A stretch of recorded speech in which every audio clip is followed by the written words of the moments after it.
Hi friends, இன்னைக்கு நம்ம இந்த ஒரு வீடியோவில் ஒரு சில சப்ஸ்கிரைபர் கேட்ட கொஸ்டினுக்கான ஆன்சர் தான் இது. ஒரு சப்ஸ்கிரைபர் கேட்டிருந்தாரு ரூலர் வேல்யூ எப்படி நம்ம வந்து செட் பண்ணுறது ஒரு பேஜில் அப்படின்னு கேட்டிருந்தாரு. ஒரு டிசைனுக்கு கண்டிப்பாக ஒரு அலைன்மெண்ட்டுக்கு இந்த ரூலர் வந்து ரொம்பவே பயன்படும். அதை எப்படி நம்ம செட் பண்ணுறது அப்படின்னு பார்க்கலாம். அதாவது வியூ மெனுவில் போயிட்டீங்கன்னா நீங்கள் வந்து ரூலர்னு ஒரு ஆப்ஷன் இருக்குது. இந்த ரூலர் வந்து டிக் இருக்கான்னு பார்த்துக்கோங்க. டிக்கு இல்லைன்னா இந்த ரூலர் வந்து ஹைட் ஆகிருக்கும். அப்போ வந்து இந்த வியூ மெனுவில் போயிட்டு நீங்கள் ரூலர் வந்து டிக் பண்ணுங்கள். ரூலர் டிக் பண்ணிட்டீங்க அப்படின்னா இந்த ரெண்டு வெர்டிக்கலாகவும் ஹொரிசாண்டலாக இருக்கக்கூடிய ரெண்டு ரூலர் இருக்குது. இது நம்ம மேலே இருந்து ஹொரிசாண்டலாக நம்ம அலைன் பண்ணணும் அப்படின்னா இந்த மாதிரி மேலேருந்து நம்ம ட்ராக் பண்ணி எடுக்கலாம். அதே மாதிரி வெர்டிக்கலாக வேணும் அப்படின்னா இந்த மாதிரி லெஃப்ட் சைடில் இந்த டூல் பாக்ஸ் பக்கத்தில் இருக்கும். இந்த மாதிரி நம்ம கிளிக் பண்ணி ட்ராக் பண்ணி எடுக்கலாம். இதோட வேல்யூ எப்படி செட் பண்ணுறது அப்படின்னா நீங்கள் வந்து ஒரு பேஜ், இது வந்து ஒரு A4 பேஜ். இந்த பேஜில் வந்து நீங்கள் ஒரு வேல்யூ செட் பண்ணணும் அப்படின்னா இப்போ பாருங்கள், இந்த கரெக்டாக எட்ஜில் நான் வைக்கிறேன் பாருங்கள். இந்த மாதிரி நான் எட்ஜில் வைக்கிறேன். இந்த A4 பேஜில் இந்த எட்ஜில் இருந்து கீழாமல் நமக்கு ஒரு 20 மில்லிமீட்டரில் வந்து இந்த ரூலர் வந்து செட் பண்ணணும் அப்படின்னா இங்கே அதை செலக்ட் பண்ணி ஃபஸ்ட்டு இந்த செலக்ட் பண்ணிடுங்க. செலக்ட் பண்ண பார்த்தா தெரியும், செலெக்ஷன் மார்க் வரும்போது இந்த ரூலரோட கலர் வந்து ரெட்டாக ஆயிரும். அப்போ செட் பண்ணிவிட்டு கீழே மேலே இருக்கக்கூடிய இந்த option Y row, X and Y row இருக்கும். அதில் வந்து நீங்கள் இதான் வந்து டைமென்ஷன், இங்கே ஹைட்டாகவும் வெர்டிக்கலாகவும் ஹொரிசாண்டலாக உள்ள டைமென்ஷன். இங்கே வந்து நீங்கள் -20 உங்களுடைய வேல்யூ எவ்வளவோ தேவையோ அந்த மாதிரி நீங்கள் செட் பண்ணிக்கலாம். இப்போ -20 நான் கொடுக்குறேன் பாருங்கள். கொடுத்துட்டு என்டர் கொடுக்குறேன். பார்த்தீங்களா, இந்த A4 பேஜிலேருந்து -20 மில்லிமீட்டர் வந்து இந்த மாதிரி அலைன் ஆகிருக்கு. அதே மாதிரி கீழேருந்து பார்க்கணும் அப்படின்னா A4 பேஜில் எட்ஜில் இருந்து முன்னாடி மைனஸ் கொடுத்தோம், கீழே வந்துச்சு. இப்போ ப்ளஸ் கொடுக்கும், +20 இப்போ கொடுத்தோன்னா பார்த்தீங்கன்னா இந்த சைடும் அதேமாதிரி 20 மில்லிமீட்டரில் அலைன் ஆகிருக்கு. அதேமாதிரி right side, right and left சைடும் பார்ப்போம். அதே பார்த்தீங்கன்னா மேலே காமிக்கும், எக்ஸ் ரோ காமிக்கும். இங்கே வந்து +20 கொடுப்போம். +20 கொடுத்தா இங்கிட்டு அதாவது பேஜோட இன்னர் சைடில் வந்து நமக்கு மூவ் ஆகும். அதேமாதிரி இந்த எட்ஜில் வைக்கிறேன். இங்கே வந்து -20 இந்த மாதிரி கொடுத்தோம்னா கரெக்டாக ஒரு A4 பேஜை பொறுத்தளவு, A4 பேஜ்னால் நமக்கு எந்த அளவுக்கு வேல்யூ ஒரு பேஜில் வந்து எந்த அளவுக்கு நம்ம வந்து ரூலர் செட் பண்ணணும் அப்படின்னு நினைக்கிறோமோ அந்த அளவுக்கு நம்ம வந்து இதை வந்து ஈஸியாக செட் பண்ணிக்கலாம். கரெக்டான வேல்யூவில் நம்ம செட் பண்ண முடியும். இதுவே நம்ம சென்டரில் நம்ம என்ன அலைன் பண்ணணும் அப்படின்னு நீங்கள் நினச்சிங்கன்னா அதேமாதிரி ரூலர் எடுத்து இந்த பேஜில் வந்து சென்டர் அதேமாதிரி பாருங்கள் மைனஸ் ஒரு 150 கொடுக்குறேன். பார்த்தீங்களா, இந்த மாதிரி நம்ம செட் பண்ணிக்கலாம். இப்போ இந்த மாதிரி ரூலர் செட் பண்ணுறதுனால என்ன யூஸ் அப்படின்னா, ஒரு ஸ்கொயர் எடுத்துட்டு இங்கே வந்து அலைன் பண்ணுறீங்க அப்படி பாருங்கள். ஸ்கொயர்னால் எதுவாக இருந்தாலும் இந்த மாதிரி நீங்கள் ட்ராக் பண்ணி வரைய முடியும். கரெக்டாக அந்த கிரிட்டுக்குள்ளே நிப்பாட்ட முடியும். ஓகே, இந்த டயத்தில் வந்து நீங்கள் ஸ்னாப் கொடுத்துடணும். Snap to guidelines. பார்த்தீங்களா, ஸ்னாப் ஆப்ஷன் எடுத்துக்கங்க. இப்படி நம்ம ரூலர் வச்சு நம்ம செட் பண்ணும்போது ஸ்னாப் ஆப்ஷன் நம்ம செலக்ட் பண்ணிக்கிட்டோம் அப்படின்னா கைட்லைன்ஸில் பார்த்தீங்க டிக் பண்ணுங்கள். ஸ்னாப் இந்த ஆப்ஷன் வந்து மெனுவிலையும் போய் எடுக்கலாம். வியூ மெனுவில் போனீங்கன்னா கீழே வந்து இந்த மாதிரி ஸ்னாப் டு அப்படின்னு ஆப்ஷன் இருக்குது. இதில் வந்து நீங்கள் கைட்லைன் அப்படி டிக் பண்ணுங்க. டிக் பண்ணிட்டீங்கன்னா இப்போ இந்த நம்ம செலக்ட் பண்ணுற அந்த ஆப்ஜெக்ட் ஸ்னாப் அந்த மாதிரி ஒரு காந்த மாதிரி அதுவாக வந்து பிடிச்சிக்கிறோம் ஸ்னாப் ஆப்ஷன்.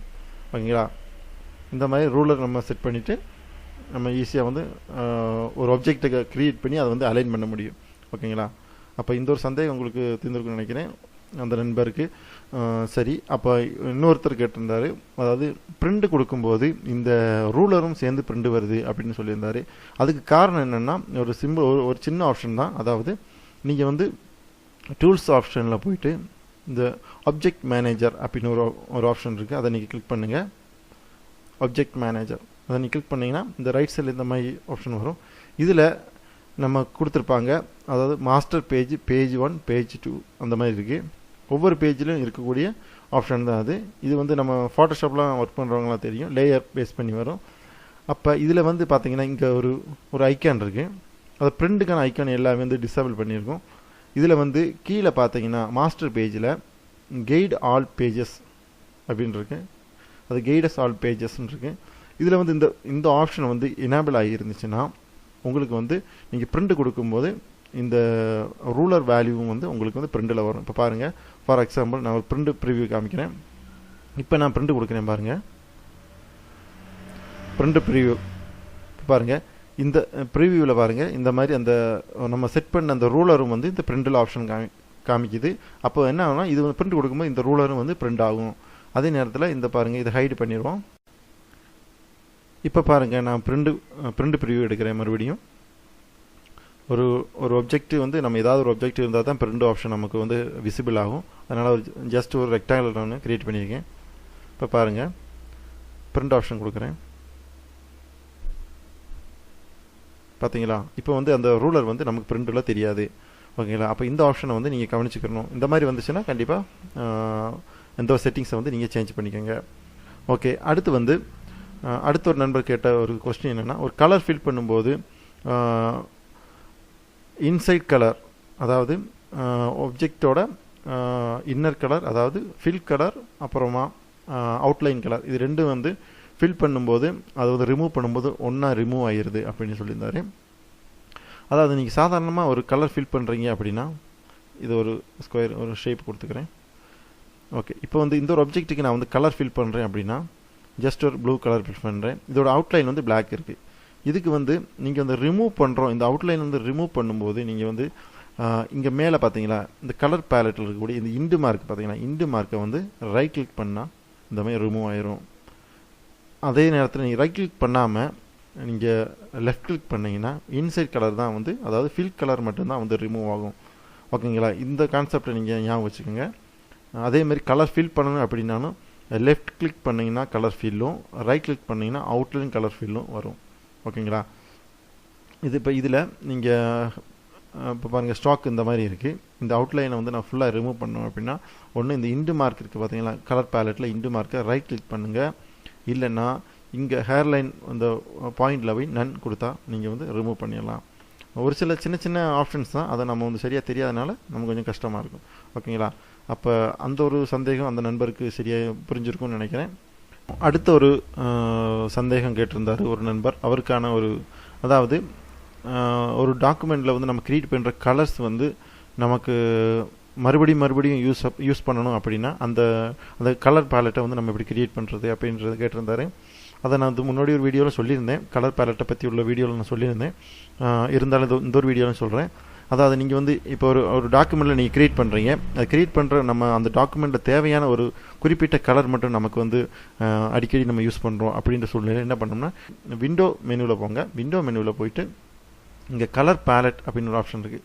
கலர் பேலட்டில் நீங்கள் வந்து டாக்குமெண்ட் பேலட் அப்படின்னு ஒரு ஆப்ஷன் இருக்குது. இந்த பேலட்டில் நீங்கள் டிக் பண்ணுங்கள். டிக் பண்ணால் இந்த மாதிரி ஒரு விண்டோ வரும். இந்த விண்டோ வந்து நீங்கள் என்ன வேணால் அரேஞ்ச் பண்ணிக்கலாம், மேலேயோ டாப்லேயோ. இப்படி கொண்டு போகும்போது அது மாதிரி ஸ்னாப் ஆகும் கீழே, இல்லைன்னா போட்டம்லையோ உங்களுக்கு தேவைக்கு தகுந்த மாதிரி இந்த மாதிரி செட் பண்ணிக்கலாம். இப்போ நான் கீழே வச்சுருக்கேன். இப்போ பாருங்கள், நம்ம தேவையான கலர், நான் இப்போ வந்து ஒரு ரெட் இந்த கலர் யூஸ் பண்ணுறேன். அடுத்து ஒரு க்ரீன் கலர் யூஸ் பண்ணுறேன். அடுத்து இந்த ஒரு வயலட் கலர். இப்போ இந்த மாதிரி கலர்ஸில் நமக்கு தேவையான கலர்ஸை நம்ம இதை சூஸ் பண்ணிக்கலாம். அதாவது டிஃபால்ட்டாக இருக்கக்கூடிய கலர் பேலட்டில் இல்லாமல் நம்ம கீழே தேவையான அடிஷ்னல் நமக்கு தேவையான ரெகுலராக யூஸ் பண்ண கலரை இந்த மாதிரி செட் பண்ணிக்கலாம். ஆனால் இது இங்கே செட் பண்ணும்போது கண்டிப்பாக ஒரு கவனிக்க வேண்டிய ஒரு விஷயம் என்னென்னா, இப்படி நீங்கள் யூஸ் பண்ணிட்டீங்க, இதே கலர் நமக்கு மறுபடியும் வேணும்னா, இப்போ கார்ல் டிராவை நம்ம க்ளோஸ் பண்ணிட்டோம் அப்படின்னா இந்த கலர் வந்து டிஃபால்ட்டாக அங்கே இருக்காது. அப்போ மறுபடியும் நீங்கள் வந்து செட் பண்ண வேண்டி வரும். அதுக்கு என்ன பண்ணணும்னா, நீங்கள் வந்து இந்த ஒர்க் பண்ணி முடிச்சிட்டீங்க, இந்த ஒர்க் ஸ்பேஸை வந்து இந்த மாதிரி நம்ம தேவைக்கு தகுந்த மாதிரி செட் பண்ணிட்டீங்க அப்படின்னா, அடுத்து இந்த டூல்ஸ் மெனுவில் இருக்கக்கூடிய சேவ் செட்டிங் அஸ் டிஃபால்ட் அப்படின்னு ஒரு ஆப்ஷன் இருக்குது. இந்த செட்டிங்ஸை வந்து நீங்கள் கொடுத்துட்டீங்க அப்படின்னா, நீங்கள் மறுபடியும் இந்த கார்ல் டிரா வந்து மறுபடியும் ஓப்பன் பண்ணும்போது இந்த செட்டிங்ஸில் வந்து எந்த சேஞ்சஸும் இருக்காது. நீங்கள் வந்து ரெகுலராக உங்களுக்கு தேவைக்கு தகுந்த மாதிரி இந்த ஒர்க் ஸ்பேஸை நீங்கள் வந்து செட் பண்ணி நீங்கள் ஒர்க் பண்ணிக்கலாம்.